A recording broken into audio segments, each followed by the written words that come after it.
Vivir en la pobreza es la única alternativa para 13 millones de argentinos. Es un dato especialmente llamativo si tenemos en cuenta que hablamos de uno de los países potencialmente más ricos de Latinoamérica. El alarmante crecimiento de la pobreza ha obligado al gobierno de Cristina Fernández a poner en marcha un plan de emergencia de más de 200 millones de euros, cuya gestión critican las ONGs porque no llegan, dicen, a aquellas regiones del país donde la pobreza se ha convertido en un auténtico drama. En la región de Chaco, por ejemplo, la desnutrición afecta a una tercera parte de la población infantil. Son titulares escandalosos que dejan en segundo plano la otra cuestión que ocupa portadas de prensa en Argentina: el patrimonio de los Kirchner, que en los últimos 6 años ha aumentado más de un 500%. 7 años después del desastre social creado por la crisis económica conocida como el Corralito, Argentina siente de nuevo la amenaza de la miseria y el hambre. La pobreza, que llegó a alcanzar el 57% de la población en el año 2002, se redujo a la mitad en 1998 y ha vuelto a crecer en los 2 últimos años. Las estadísticas más fiables hablan de 13 millones de pobres, con 5 millones de indigentes.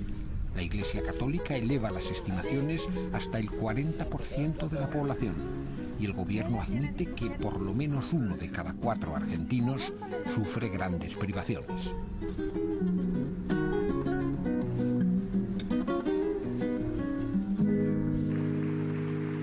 El dramático crecimiento de la pobreza ha eclipsado al escándalo político por el enriquecimiento del expresidente Néstor Kirchner y su esposa, la actual presidenta Cristina Fernández, cuyo patrimonio ha aumentado un 575% durante los 6 últimos años.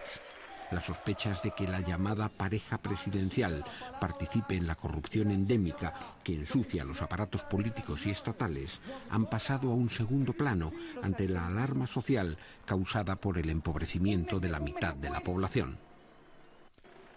El gobierno ha anunciado un plan de emergencia contra la pobreza, con un presupuesto de 272 millones de euros. Pero distintas organizaciones humanitarias denuncian que el Estado no libera los fondos con la agilidad necesaria. Lo cierto es que hay regiones enteras azotadas por la escasez, como el Chaco, donde la desnutrición afecta a la tercera parte de la población infantil. Y sin embargo, los gobernantes dedican más palabras que recursos a la profunda crisis estructural que está depauperando a un país potencialmente rico. La miseria se ha extendido del campo a las ciudades y sobre todo a la capital, cercada por gigantescos asentamientos chabolistas que evidencian la penuria social de Argentina. Basta con alejarse unos kilómetros del centro urbano para tropezar con el cinturón tercermundista que lo rodea. Un constante caudal de emigrantes llega hasta Buenos Aires tanto desde el empobrecido interior de Argentina como desde Bolivia y Paraguay. Son en su mayoría campesinos, gentes humildes cuya ambición consiste en escapar de la miseria rural para sobrevivir en la pobreza urbana. 2,5 millones de bolivianos y 2 millones de paraguayos se suman a una incontable legión de argentinos empobrecidos, formando enormes bolsones de marginalidad en el extrarradio bonaerense. En algunos barrios, como Alameda, los vecinos hacen frente a la dimisión social del Estado, organizando sus propios servicios sociales para atender a una población cuyos sueños de prosperidad acaban en una olla común. Gente que no está alfabetizada, que no sabe firmar, que no conoce, no sabe, no tiene la habilidad de leer. Y bueno, esa gente prácticamente no existe en ningún lado no es contemplada como persona, no tienen acceso a salud, no tienen acceso a educación, nada. La ignorancia convierte a los desamparados en personas dóciles y temerosas que enseguida aprenden a conformarse con su tragedia colectiva. Porque, en definitiva, la limosna a la que aspiran es siempre más de lo que tenían en sus lugares de origen. Mi esposo, lo que le han traído de aquí, de allá de Bolivia, aquí, y lo mismo le hacían sufrir, que no le daban, no tenía descanso. Él trabajaba sábado y domingo, él me dijo, mira, Sonia, no tengo dinero para mandarte. Él me llamaba a mí, me decía, no tengo dinero para mandarte, de este trabajo no me dejan salir para nada, no puedo salir a la calle, no puedo venir a llamarte, no me pagan. Sonia hizo el mismo camino que miles de mujeres inmigrantes.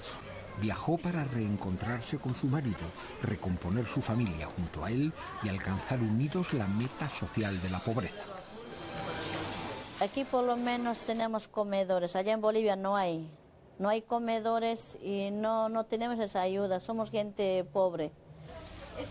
Aunque representen más una terapia ocupacional que una fuente de ingresos, los talleres de artesanía solidaria proporcionan unas monedas a quienes están incapacitados para otras tareas. Si me quiebro, me pago. A mí no me alcanza para comer ni para pagar alquiler. Por eso yo vengo aquí al comedor.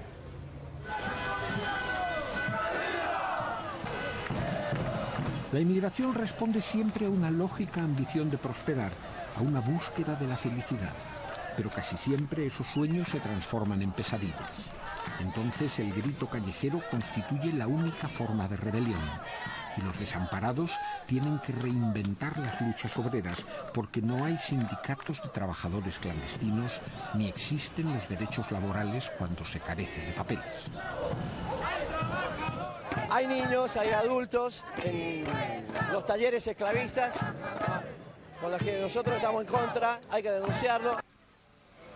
La policía cierra constantemente industrias ilegales, la mayoría centros de confección clandestinos. Pero la persecución de la justicia contra los piratas textiles transforma la explotación laboral en desempleo y el desmantelamiento de estos talleres significa privar a los esclavos de sus trabajos. La escena resulta frecuente en el centro de Buenos Aires.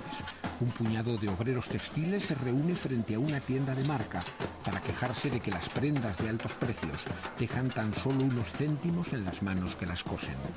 Son muy pocos y se limitan a batir sus bombos cantando consignas contra los abusos laborales, porque la mayoría de los costureros temen que las denuncias les hagan perder su única fuente de ingresos. Pese al tono pacífico de la protesta, los comerciantes piden protección policial y los guardianes del orden acuden como si de una amenaza terrorista se tratase. Pero no habrá confrontación.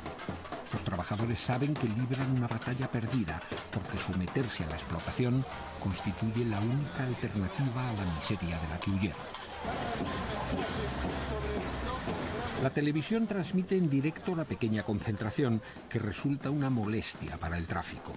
Y las gentes cruzan indiferentes ante el local convertido en fortín del libre comercio, mientras los jefes de seguridad de la multinacional aludida no paran de hablar por teléfono, temerosos de una publicidad negativa para una firma que invierte en anuncios lo que se ahorra en salarios.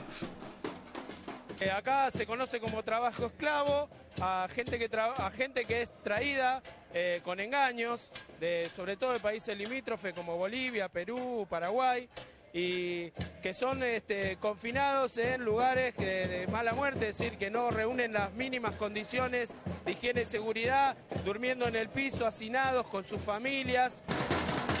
Los hijos de la pobreza aprenden desde muy temprano que pertenecen a una comunidad de parias, excluidos de la sociedad del bienestar. Crecerán en los infiernos sociales de las villas miseria y tendrán que pelear por las migajas de la prosperidad ajena.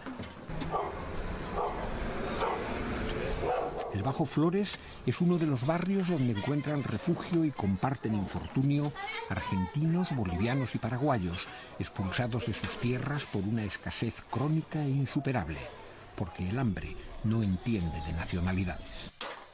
Aquí se aprovecha todo, aquilatando al céntimo el valor de chatarras y desechos. Se tiene fe porque se vive de milagro y nunca faltan estampas para reconfortar al espíritu o para consolar al cuerpo. Los salarios del trabajo basura apenas llegan a 40 euros semanales. Por eso los comercios no fían y se protegen con enrejados. Muy pocos pueden apagar su apetito en un restaurante. Tienen que terminar toda esta comidita porque como la sopita de maní no hay nada. Eso les fortifica. Y el motecito ese, para que lo sepan, es muy alimento. Nosotros en Bolivia comemos desde muy pequeñitos y eso nos fortifica. Por eso los bolivianos son fuertes y fornidos. ¿Ves? ¿O no es así, don Reinaldo? Sí, ¿para qué te digo que no? Sí. Lo único que abunda son los niños. Una multitud de criaturas bulle en hogares carentes de casi todo y comparte plato con sus madres en unos comedores infantiles que también alimentan a muchos adultos, aunque sus peroles nunca estén bastante llenos. Organizamos, la olla popular y de allí comenzamos a trabajar. Después de un año lo reconoció el gobierno de la ciudad, nos mandó alimentos, pero no abastece, porque nos manda 200 raciones y aparte de eso tenemos 230 personas que están comiendo. En Bolivia se trabaja, pero se gana muy poco.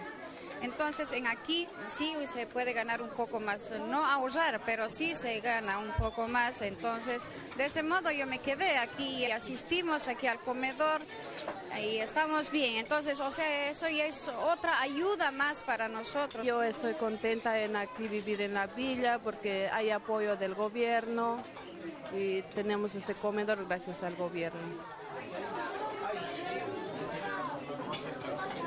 El barrio no para de crecer. Se aprovecha cualquier espacio para edificar, utilizando materiales de desescombro para levantar nuevos nidos donde se reproducirá la pobreza. Todo el Bajo Flores queda fuera de las leyes, desde la ocupación de terrenos hasta la usurpación de la electricidad o el agua. Sin embargo, las autoridades toleran las ilegalidades para conjurar la amenaza de una explosión social. Esto, por ejemplo, antes era un basural.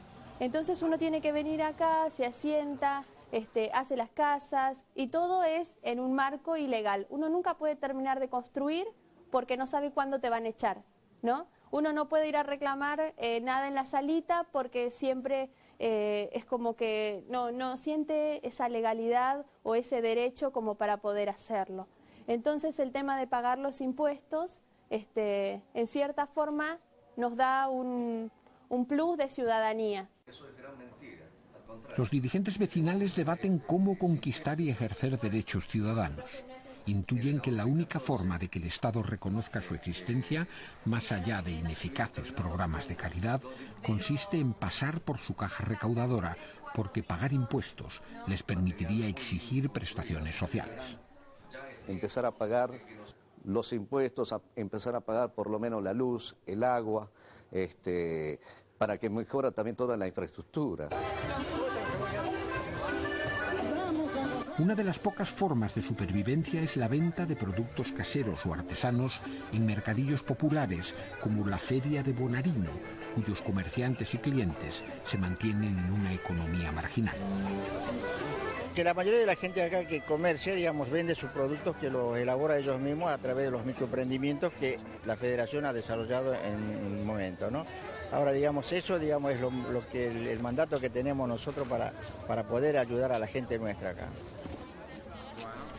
Se trata de un comercio entre pobres, que con muy poco dinero venden y compran comidas, juguetes o avalorios para desheredados.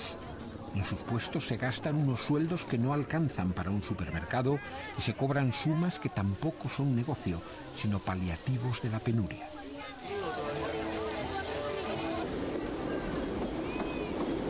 Los más desventurados entre los pobres viajan a bordo del llamado Tren Blanco, que cada anochecer llega desde las villas miseria del extrarradio hasta el centro de Buenos Aires.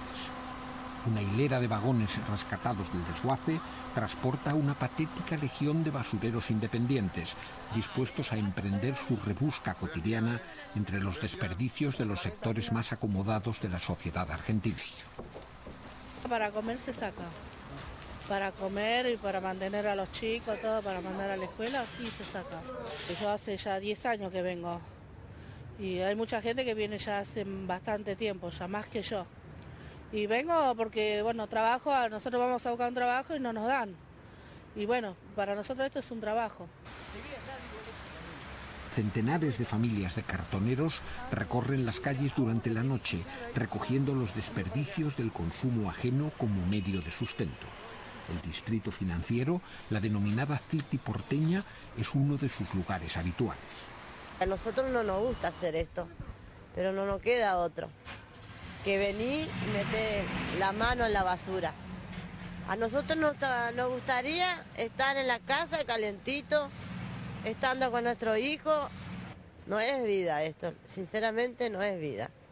Nosotros queremos algo más bueno, para todo, no solamente para mí, para toda la gente que está en la calle. Poco antes del amanecer llegan los camiones de los mayoristas. Se cargan y pesan las pequeñas cosechas de embalajes que han sido laboriosamente recolectadas y se cierran los tratos de compraventa por un dinero escaso, pero que se cobra al contado. A los cartoneros aún les queda otra tarea ineludible. Para que se mantenga la tolerancia oficial de su actuación, habrán de limpiar las calles donde obtienen su magro botín. Una ley no escrita exige que no dejen rastro alguno, que no ensucien ni alteren el orden urbano. Podrán trabajar mientras permanezcan ocultos por las sombras de la noche y se mantengan invisibles durante el día, para no poner en evidencia a un sistema económico cuya única alternativa a morir en la miseria consiste en malvivir en la pobreza.